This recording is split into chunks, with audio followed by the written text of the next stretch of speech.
চতুর্থ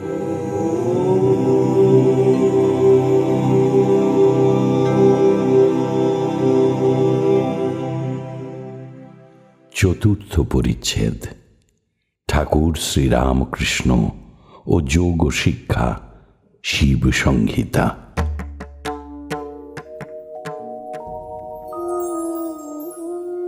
সন্ধ্যার পর ঠাকুর ভক্ত সঙ্গে বসিয়া আছেন। মনিও ভক্তদের সহিত মেঝেতে বসিয়া আছেন। যোগের বিষয়ে, ষটচক্রের বিষয়ে কথা কহিতেছেন। শিব সংহিতায় সেই সকল কথা আছে। ঠাকুর বলছেন, ইড়া, পিঙ্গলা, সুষুম্না, সুষুম্নার ভিতর সব পদ্ম আছে, চিন্ময়, যেমন মোমের গাছ, ডালপালা, ফল সব মোমের। মূলাধার পদ্মে কুলকুণ্ডলিনী শক্তি আছেন। চতুর্দল পদ্ম, যিনি আদ্যা শক্তি, তিনি সকলের দেহে কুলকুণ্ডলিনী রূপে আছেন।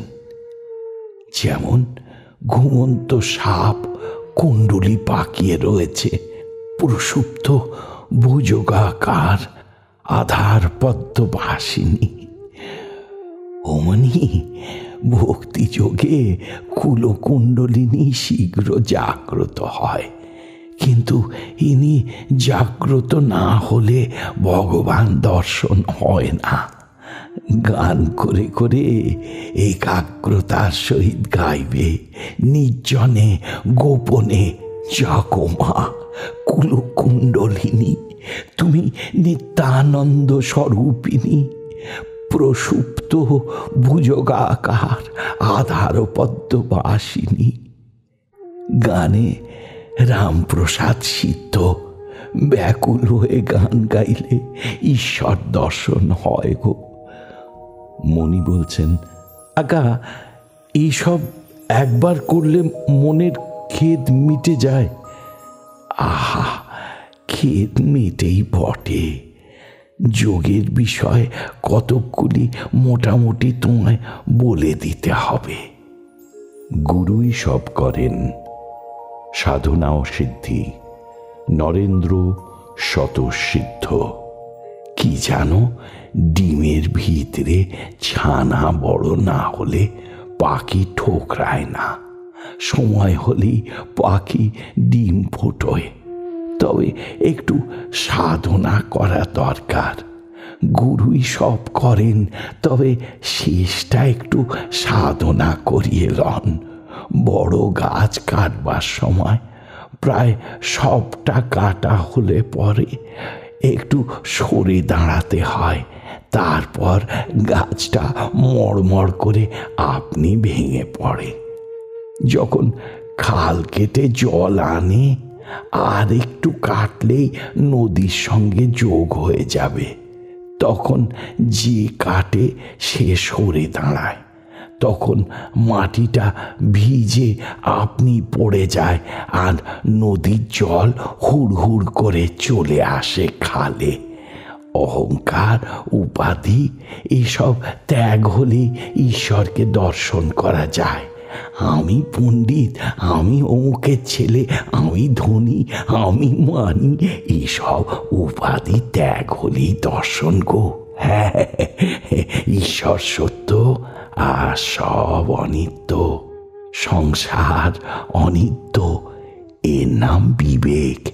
বিবেক না হলে উপদেশ গ্রাহ্য হয় না। সাধন করতে করতে তার কৃপায় সিদ্ধ হয়।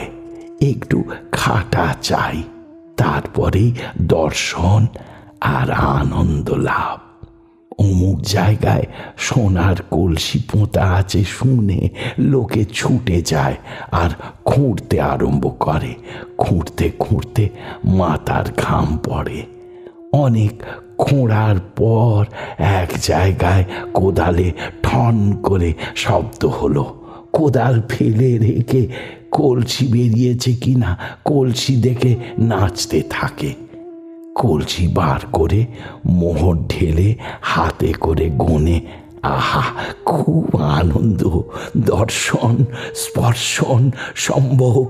কেমন কেমন?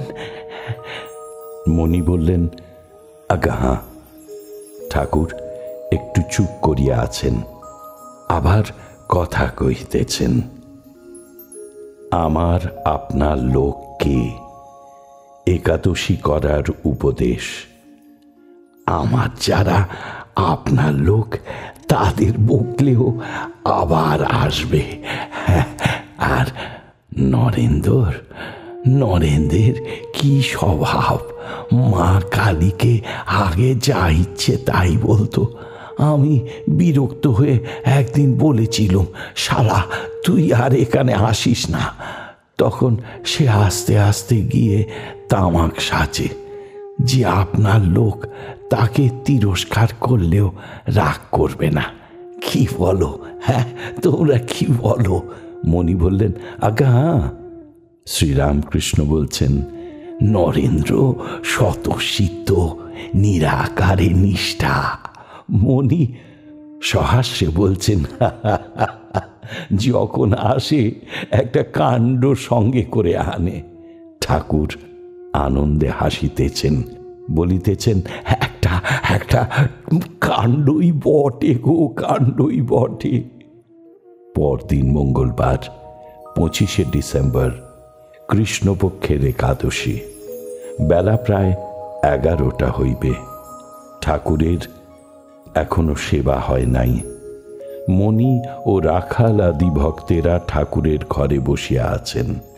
ঠাকুর মণিকে বলছেন, একাদশী করা ভালো, ওতে মন বড় পবিত্র হয়, আর ঈশ্বরেতে ভক্তি হয়।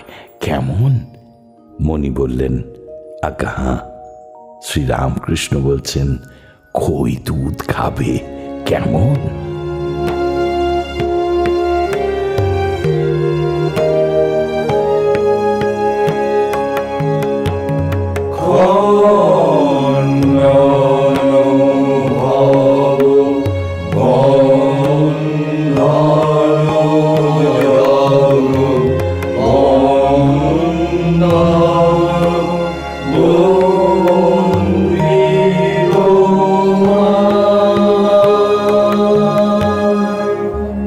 ঠাকুর ও মায়ের চরণে আপনাদের সবার মঙ্গল কামনা করি। লাইক করুন, শেয়ার করুন, অন্যকে দেখার সুযোগ করে দিয়ে পুণ্য লাভ করুন। আর সাবস্ক্রাইব করুন, বেল আইকন পুশ করুন, যাতে আমাদের পরের নিবেদনের খবরটি আপনার কাছে পৌঁছয় সবার আগে।